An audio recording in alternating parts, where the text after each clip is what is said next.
Police বেছে বেছে একেবারে উদ্দেশ্য প্রণোদিতভাবে তৃণমূলের পার্টি কর্মী হিসেবে কাজ করছে। তারা আমাদের লোকাল নেতাদের তুলে নিয়ে আসছে এবং লোকাল থানায় নয়, নন্দীগ্রাম থেকে একজনকে তুলে নিয়ে এসছে তমলুকে, এখনও সে সেখানে আটকে আছে। গ্রেপ্তার করা হয়েছে কিনা সেটা জানানো পর্যন্ত হচ্ছে না, অথচ বাইরের লোক ঢুকছে প্রচুর এবং তারা এখানে বিভিন্ন হোটেলে আস্তানা তৈরি করে আছে। সেই ব্যাপারটাও পুলিশের সাহায্যেই হচ্ছে, পুলিশ জানে। গতকাল নৌকো পেরিয়ে আমাদের এখানে যে ব্লকটা রূপনারায়ণ পেরিয়ে নৌকো করে আমাদের এখানে যে মাতঙ্গিনী ব্লক, সেইখানে অন্তত 20-22 জন ঢুকে বসেছিল রাত্রিরে। পরে সকালে যখন তারা দেখে যে তারা যে জায়গাটায় আসতে চেয়েছিল এটা সেই জায়গা নয়, তখন তারা নৌকো করে আবার চলে যায়। এটা আমাদের লোকেরা নৌকো করে চলে যাওয়াটা লক্ষ্য করেছে এবং সেটাও ঘটে ভোর রাত্রিরে। তাদের উদ্দেশ্য হচ্ছে এখানে গিয়ে, এখান নদী ধরে গিয়ে সোনাচূড়াতে নৌকো থামিয়ে সোনাচূড়াতে ওঠে কালকে গণ্ডগোল করার। ওরা নন্দীগ্রামকে স্পেশালি টার্গেট করেছে এবং তমলুককেও করেছে। পুলিশের এই যে কাজ, এর বিরুদ্ধে আমরা এসপির সঙ্গে দেখা করতে যাচ্ছি কয়েকজন আজকে 2টোর সময়, এবং এছাড়াও পুলিশ অবজারভারের সঙ্গে দেখা করতে যাচ্ছি। এবার আপনাদের যদি কোনো প্রশ্ন থাকে আপনারা করতে পারেন। বেশ কয়েক জায়গায় বিজেপির বিরুদ্ধে সন্ত্রাসের অভিযোগ তোলা হচ্ছে। হ্যাঁ, কোথায়? বিজেপির বিরুদ্ধে, যেমন নন্দীগ্রামের সোনাচূড়াতে মাইকিং করা হয়েছে, ভোট দিতে গেলে পেটে চামড়া মারা তুলে যাবে, এর একটা ভিডিও ভাইরাল। মাইকটা কে লাগিয়েছিল এবং সেই মাইকে চেঁচাচ্ছে কে? এই তো তৃণমূল চেঁচাচ্ছে বিজেপির নাম করে, বুঝতে পেরেছেন? তৃণমূল লাগিয়ে বিজেপির নাম করে চেঁচিয়ে এগুলো ভাইরাল করছে। ওদের এই যে এখানে যে অপদার্থ একটি ছেলে দাঁড়িয়েছে, সে তো ওদের ওই মিডিয়া হেড না কি বলে, কিসের মিডিয়া, তার আবার কি হেড না লেগ সেটা আমি ঠিক ভালো করে বুঝতে পারছি না। সে যে ধরনের অপপ্রচার চালাচ্ছে, তো এগুলো বিশ্বাসযোগ্যই নয়। আমরা কেন করতে যাব এইসবগুলো?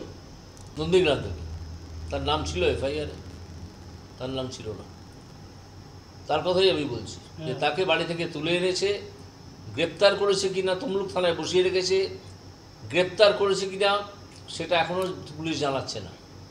এরকমভাবে শুধু নন্দীগ্রামের ওই এলাকা নয়, অন্যান্য এলাকা থেকেও এটা করছে। ওরা হয়ে গেছে টার্গেট নন্দীগ্রাম। যেহেতু নন্দীগ্রামে ভাইপোর পিসিমণি হেরে গিয়েছিলেন, এখন কম্পার্টমেন্টাল মুখ্যমন্ত্রী হয়ে আছেন, সেই জন্য ওরা নন্দীগ্রামকে টার্গেট করেছে, যেখানে কিছুতেই বিজেপির ভোটারদের ভোট দিতে দেবো না। এবং ওদের একটা সংস্থা আছে আইপ্যাক, তারা এই প্ল্যানিংটা করেছে এবং আমরা জানতেও পেরে গেছি, অনেক কিছু জানতে পেরেছি। তার ব্যবস্থা সন্ধ্যাবেলা থেকে শুরু হবে।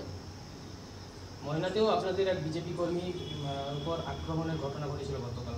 হ্যাঁ, ময়নাতে তাকে মেরে পা ভেঙে দেওয়া হয়েছে। আমরা হসপিটালে তার সঙ্গে দেখা করেছি। যখন সে চিকিৎসা করাতে গিয়েছিল, সে ছাগল চড়াতে গিয়েছিল, বাড়িতে সে ছাগল চড়িয়ে খায়। ও কী করবে, এত দরিদ্র মানুষ। তাকে তৃণমূলীরা সঙ্গে এক মহিলাকে নিয়ে গেছে, নিয়ে গিয়ে প্রথমে তাকে মেরেছে, তারপর বলেছে যে তুই এই মহিলাকে রেপ করেছিস বলে তোর নামে কেস দিয়ে দেবো, বুঝতে পেরেছেন? তারপর কোনো কারণে অন্যান্য লোকজন এসে পড়ে গ্রামের, তখন তারা চলে যায়। এই তো করছে তৃণমূল। নন্দীগ্রামের ঘটনা নিয়ে পুরোপুরি শুভেন্দু অধিকারীকে দাবি করছেন শুভেন্দু অধিকারীকে দায়ী করছেন। হ্যাঁ, দেবাংশু ভট্টাচার্য কী বলছে? নন্দীগ্রাম শুভেন্দু দায়ী? তো পাগলের প্রলাপ, পাগলের প্রলাপ। শুভেন্দু নিজে আমাদের নিজেদের লোককে মেরে ফেলেছে ওদের লোক, তো এফআইআর হয়েছে। এবং এফআইআর হওয়া সত্ত্বেও যারা এফআইআর নেম, তাদের মধ্যে একজনকে নিয়ে কালকে রাজীব বন্দ্যোপাধ্যায় ওই এলাকায় এসেছিলেন। এটা মানুষ দেখেছে, পুলিশের পাহারায়। পুলিশে খুনিদের পাহারা দিয়ে রাখছে। পুলিশের ভূমিকা অত্যন্ত নিন্দনীয়, অত্যন্ত নিন্দনীয়। আপনাদের মাধ্যমে আমি দাবি করছি, এই পুলিশের এসপিকে এখনই সরিয়ে দিতে হবে এখান থেকে। পুলিশের এই এসপি অত্যন্ত দলদাস হিসেবে কাজ করছেন, তার কোনো উর্দির প্রতি তার কোনো সম্মান নেই। রাত পোহালে ভোট কি আশা করছেন? এতদিন তো আপনি পরিশ্রম করলেন বিভিন্ন রাত পোহালে ভোট ওরা যেটা করতে চাইছে, ওরা বিভিন্ন এলাকা টার্গেট করেছে, ওদের আইপ্যাকের ওদের যে ওই ভাড়া করা সংস্থা আছে আইপ্যাক, তাদের সাহায্যে যে কোন কোন জায়গায় ওরা সন্ত্রাস করবে, কোন কোন জায়গায় ওরা বুথ দখল করবে, কোথায় বুথ জ্যাম করবে এবং কোথায় ছাপ্পা দেবে, সেই নিয়ে আমরাও সতর্ক আছি। কিন্তু আমরা তো ওদের সব প্ল্যান জানি না, ফলে কালকে আমরা বিভিন্ন দিকে ছুটে বেড়াবো, আমাদের লোকেরা ছুটে বেড়াবেন, নেতারা। আদৌ কি শান্তিপূর্ণভাবে ভোট হবে মনে করছেন? আমার মনে হচ্ছে না, আমার মনে হচ্ছে না। কেন্দ্রীয় বাহিনী আছে, হ্যাঁ, কেন্দ্রীয় বাহিনী আছে, কেন্দ্রীয় বাহিনী কতটা সক্রিয় হয় সেটা আমাদের দেখতে হবে। তবে আমার মনে হয় না ভোট কালকে শান্তিপূর্ণ হবে। কিন্তু নির্বাচন কমিশনের আন্ডারে তো কেন্দ্রীয় বাহিনী পুলিশ, আপনি যা পুলিশ হ্যাঁ আন্ডারে, কিন্তু তাকে পরিচালনা করে, এলাকায় পরিচালনা করে তো পুলিশ। পুলিশ ওই জায়গাটায় নিয়ে যাবে না যেখানটায় গণ্ডগোল হচ্ছে।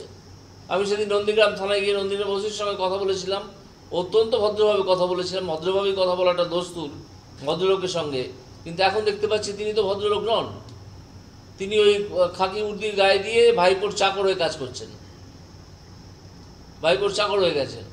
কাকে জলের বোতল দিচ্ছেন, কাকে প্রেস কার্ড বিলোচ্ছেন, এইসবের দায়িত্বে তিনি থাকছেন। এটা তার কাজ? নির্লজ্জ লোকজন হয়ে গেছে।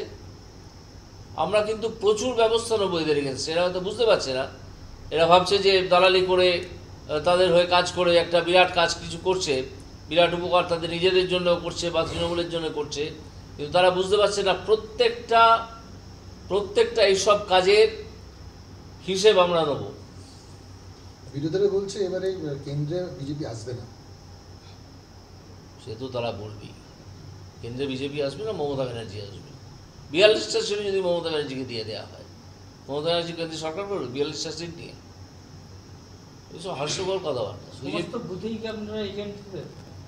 নিশ্চয়ই। তো কি আমরা কি সব বুথে এজেন্ট দেবো না বলে আপনার মনে হয়? সব বুথেই আমরা দিতে পারবেন না, বাধার মুখে পড়তে হবে সেরকম না, এজেন্ট দিতে বাধার মুখে কেন পড়তে হবে? সে হ্যাঁ, এজেন্ট কাগজপত্র নিয়ে গেল, বসতে গেল, তখন তাকে কেউ বসতে দিল না, এই ঘটনা ঘটতে পারে।